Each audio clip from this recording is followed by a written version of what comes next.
Hello everyone, আসসালামু আলাইকুম। সবাই কেমন আছেন? আশা করি সবাই অনেক বেশি ভালো আছেন।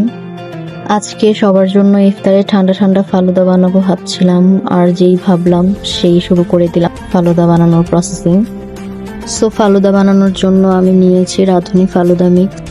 ফালুদা বানানোর জন্য আপনারা পেয়ে যাবেন জেলি বানানোর 2টা প্যাক। একটাতে থাকবে গ্রিন ফুড কালার জেলি আর হচ্ছে আরেকটা পিঙ্ক ফুড কালার জেলি। গরম পানিতে জেলির প্যাকটা 4 থেকে 5 মিনিট জাল করে নিয়ে অন্য একটা বাটিতে সেট করে নিব। দেন ফ্রিজে রেস্টে রেখে দিব জেলিটা ভালোভাবে সেট হওয়ার জন্য।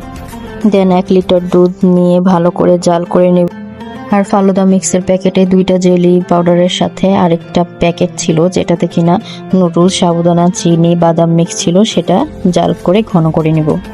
আর আরেকটু টেস্ট বাড়ানোর জন্য জাস্ট জেলি চকলেটের প্যাকেট নিয়ে নিয়েছিলাম 5-6টা। আর এইদিকে জেলি হয়ে গিয়েছে। দেন আমি পরিবেশনের জন্য ফ্রুটস নিয়ে নিয়েছিলাম। দেন ফ্রুটস দিয়ে দিলাম, জেলিগুলো দিয়ে দিলাম। আইসক্রিম নিয়েছিলাম ভ্যানিলা ফ্লেভারের, আইসক্রিম দিয়ে দিলাম। দেন বরফ দিয়ে মিক্স করে নেব। এই তো রেডি হয়ে গেল আমাদের ফালুদা।